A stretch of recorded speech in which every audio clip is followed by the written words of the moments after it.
Donc c'est la filière hygiène, propreté, stérilisation.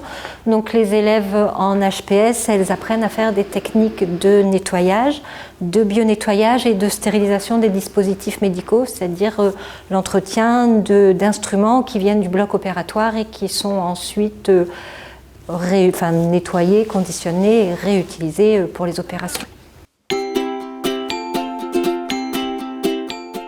Donc en stérilisation, on fait tout ce qui est dispositifs médicaux. En bio-nettoyage, c'est surtout c'est pareil que l'hygiène, mais on fait plus dans tout ce qui est EHPAD ou les personnes les plus âgées ou les plus à risque sont en contact. L'autolaveuse est aussi difficile, c'est comme apprendre à conduire. La monobrosse est une machine difficile à maîtriser. Ça m'a pris 1 an pour la contrôler. Si on ne la connaît pas, ça peut être dangereux. On a 3 ans d'études pour ça, donc en bac pro. Et après, on peut faire un BTS. Tout ce qu'on aura appris en cours, que ce soit en théorie ou en pratique, ça nous servira.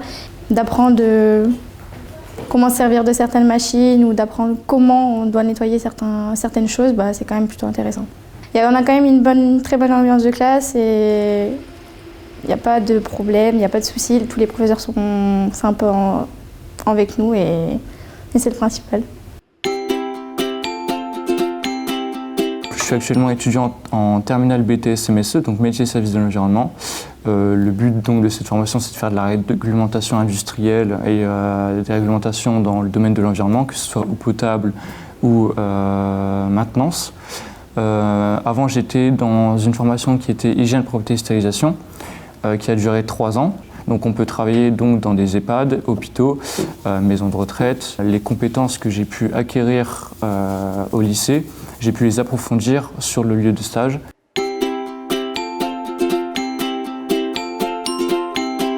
L'utilité de notre travail donc en stérilisation, c'est de pouvoir éliminer tout ce qui est bactéries, virus, afin d'éviter une contamination croisée, c'est-à-dire de passer les virus et les bactéries d'un patient A au patient B. Sinon, le parcours en lui-même d'une assistante dentaire, alors c'est l'un des rares métiers où il suffit juste d'avoir le brevet des collèges au niveau diplôme, mais par contre il faut automatiquement être majeur.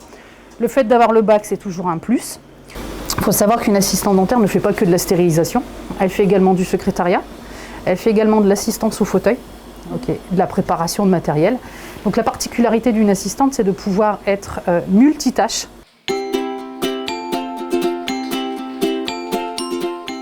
Elle m'a apporté beaucoup, on apprend certaines méthodes, on en apprend vraiment beaucoup, tout ce qui est les techniques, les machines, les protocoles. Ce que j'aime dans mon métier, c'est le contact avec le résident et le rendu final quand on nettoie une chambre. Créer une bonne entente avec le personnel. Tous les jours, on se voit. Bonjour Monsieur Dargy, vous allez bien? Toujours croire en soi et que c'est pas un sous-métier et que si on veut y arriver, on y arrive, tout simplement. J'ai commencé comme agent d'entretien pour finir responsable aujourd'hui. Alors la formation propreté, elle me tient à cœur, effectivement. Vous avez des métiers ou des futurs métiers qui sont valorisants ou qui doivent être valorisés. En tout cas, vos missions sont très importantes au sein d'une structure ou d'un centre hospitalier. Sans les agents de bio-nettoyage, un établissement ne peut pas vivre. La propreté, c'est une des premières missions et c'est l'image de marque de l'établissement. C'est un métier très important qui aujourd'hui est reconnu, surtout au sein des structures. On y gagne plutôt bien sa vie. On n'est pas non plus milliardaire, mais néanmoins on y gagne bien sa vie.